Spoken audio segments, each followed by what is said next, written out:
What's up, guys? Justin here with a pickups video, and everything I'm going to show in this video I actually found locally. Most of it was from the local thrift stores, but I'll start out with a few games that I picked up from our local game store, and I had been in there a few days prior and seen that they had one particular N64 game that I really wanted, and rather than pay cash for it, I pretty much came home and just scraped the bottom of the barrel for stuff to bring in and trade in for credit. I pretty much already traded them all my cheaper games, but I had like a big box of third-party controllers, like an original Xbox system, and then just a few other games. It was like 3 boxes of stuff though. So I brought all that in, and the employee there told me that he wasn't even going to be able to take most of it, which I guess is understandable. I mean, if I had a game store, I probably wouldn't take third-party controllers and accessories in on trade credit. But anyway, I ended up with like $31 in store credit for what he could take, and the game that I wanted was actually marked for $31.99, so it kind of worked out in that sense. But they actually had a buy two get one free sale going on. It might even be going on through like the holiday season, I don't know. But I figured, if I was getting one $30 game, I might as well find another one of equal value and then get a free one.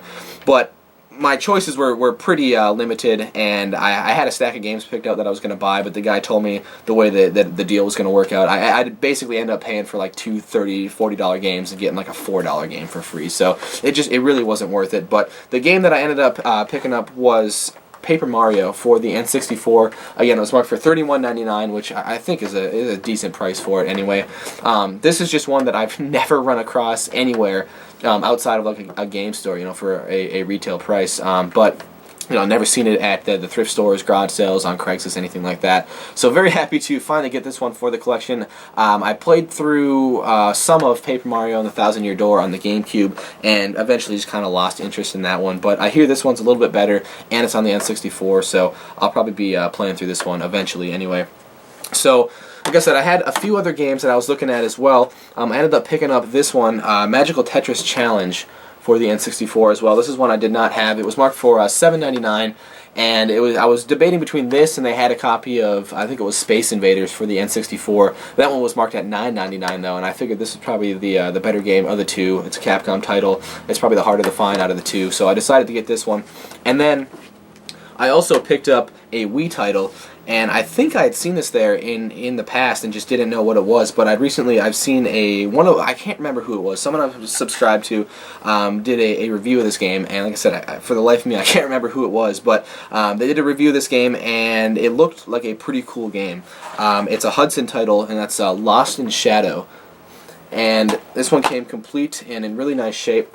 And basically, what I know about this game is it's like a platforming game with a bunch of puzzle elements and whatnot, but it's kind of unique because instead of playing as a character in the foreground of the game, you actually play as a shadow in the background of the game, and I thought that was a really unique concept. It's probably going to be kind of trippy. I don't know. I haven't tried it out yet, but looking forward to putting this one in and seeing what it's all about. So I think what ended up happening was I paid for the Paper Mario and the Lost in Shadow, which was $9.99. So I think I ended up getting this one for free. And like I said, there was a couple cheaper games that I was kind of eyeing up as well. So after I paid for these, I just decided to go ahead and, as a separate transaction, just buy one of the cheaper games. It's a DS title, and that's Spectrobes Beyond the Portals. I had seen some gameplay of the Spectrum series and thought it looked pretty cool. It looked kind of like the Kingdom Hearts series, and I believe this one is actually made by Disney. It's obviously a game kind of geared towards like younger audiences and stuff, but that doesn't necessarily make it a bad game. I did try this one out though, and I gotta be honest, it's probably not something that I'm gonna play through to its entirety. I don't know, it really wasn't what I was expecting, but it's still a cool game anyway. It was marked for $3.99. Like I said, I just went ahead and paid that. So that was what I got from the local game store. Again, very happy to finally get this Paper Mario.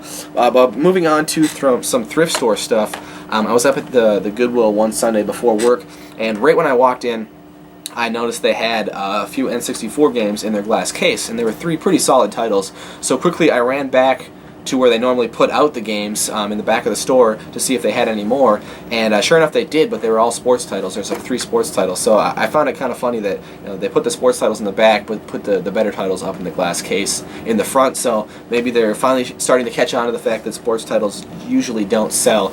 But anyway, I went up to one of the employees, asked if she could get the games out of the case for me, and I made sure to ask her how much they were. I always ask how much they are because they never have price tags on them or anything, and it's always so inconsistent or whatever. She told me that they were $2.99, which I was willing to pay, so I took them up to the cash register. It's a different lady working the cash register, and I saw her going to ring them up as $4.99 a piece. So quickly, again, I asked how much they were, and she kind of looked at me and she's like, "Oh, these are 79 cents." So I only got charged 79 cents a piece for these. The first one was Donkey Kong 64, and see, these were all really dirty. This one cleaned up alright. It still has a name written on the back label there that I wasn't able to get off. They also had Banjo-Kazooie. You can see this cartridge is a little bit dirty. I wasn't able to get all of it off, but the label's in good shape. And then this one was probably the most beat up of them all. I think the label has some water damage, but it's Diddy Kong Racing, and this one is really dirty. It actually has a price tag from our local Play and Trade for $7.99. Again, they're no longer in business, unfortunately. But for 79 cents a piece, I thought that was a great deal. But for how good this worked out for me this time, this is one of the things I absolutely hate about our Goodwill is these generic stickers that they put on all their games. And I mean, the main problem I have with it is it that hard to put a price on there with a barcode? All their electronics and stuff have actual price tags with barcodes that they can just scan. It already has the price in there, so they don't have to type them in or anything. But no, they decide to use these colored stickers, which serve absolutely no purpose other than telling the employees which items to take off the shelves after their color cycle is done, or whatever you want to call it. And then again, every time I see a stack of games, I always have to find cross my fingers when I go up to the cash register that they're not going to charge me $3.99 a piece for them, because there's a big difference between a stack of games for 99 cents a piece or $1.99 a piece and a stack of games for $3.99 a piece. I suddenly go from wanting potentially all of them to potentially none of them. So I just hate having to ask every single time, and then sometimes end up not even wanting to buy them anymore because they're more than they were last time I was there. If I go there one time and pay $2.99 for a cartridge game, I would expect to go there the next time and pay $2.99 for a cartridge game, but I don't know, whatever. Like I said, it worked out for me this time, but as you can imagine, sometimes it works the other way around as well. But anyway, moving on to some St. Vinny's finds. Actually, this one kind of has a quick funny story to go along with it. I walked in there one morning before class. I walked by where they put the games out and saw that there was nothing new. And on my way back to the electronics section, I was like, how good would a stack of PS2s be right now? And I got back there and couldn't believe it when I saw they had 2 PS2 Slims sitting back there, a silver one and a black one, and the silver one actually had the power adapter with it, but that was it for the cables. They were marked for $14.95 a piece, so not the cheapest I've ever got them. The last PS2 I got from the Vinnies was like $3.50 or whatever. I think that was in our last video, and I don't think either of the systems had games in them. That one doesn't, and I don't believe this one does. Actually, no, this one did. Guitar Hero rocks the 80s.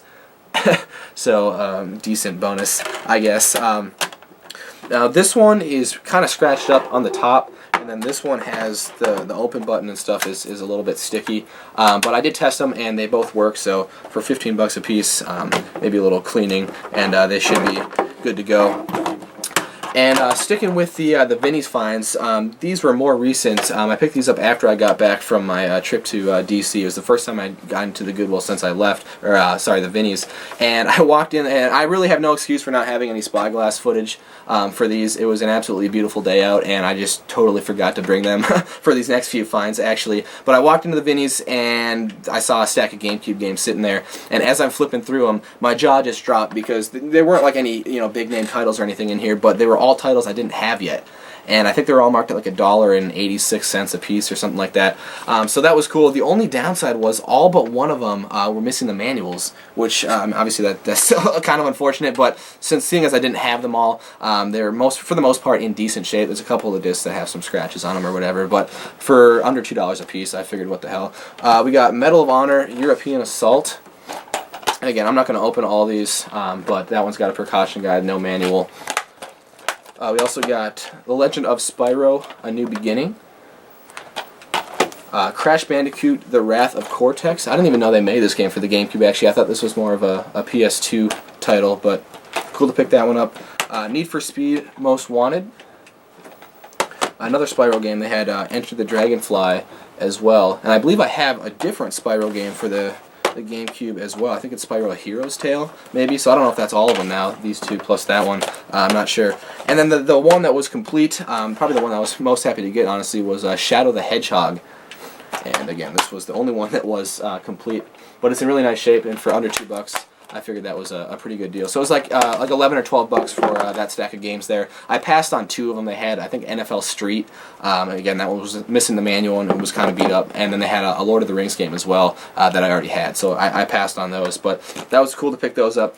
And then moving on to the Goodwill for these last few finds. Again, I apologize for no Spyglass footage. I just totally forgot to bring them out. But anyway, got to the Goodwill, walked back to the electronics section, and they had a couple PS2s sitting there. Now, there was a Slim here, which I don't believe, maybe, yeah, this one did have a game in it.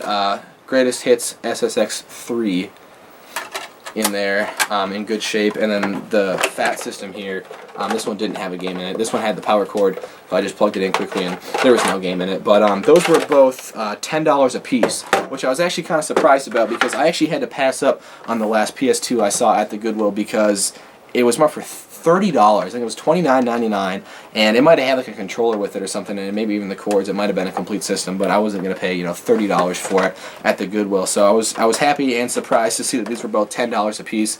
So I went ahead and picked those up. And then actually just yesterday I went up to the Goodwill with Ryan, and they had a couple Game Boy games in the glass case. There was a Harry Potter for the Game Boy Color. I don't think it was the good one. I think Chamber of Secrets is the good one. I think it was Sorcerer's Stone. So I passed on that one, but they had this one there too, the only other one they had in there, and that's DuckTales for the original Game Boy in one of these plastic cases here. The label's a little bit jacked up around the edges, but no big deal. And again, I made sure to ask how much they were. The lady said $1.99, so again, I passed on the Harry Potter for that price, but decided to pick this one up. So anyway, I believe that was all I had to show for this video. It's awesome that I'm still finding stuff locally, seeing as the garage sales are over for the year and everything, and it's pretty much going to be all thrift store and maybe some game store finds and eBay purchases really for the rest of the holiday season, unless Craigslist suddenly steps up. I'm suddenly our Craigslist right now is just flooded with PS4 ads. People trying to sell their PS4s that they just got. Whenever it was released for, they're trying to sell for like $600 or $800 because they're sold out everywhere, so I'm kind of shying away from Craigslist for the time being. But anyway, I want to thank you guys for sticking around and checking out the video, and until next time, take care.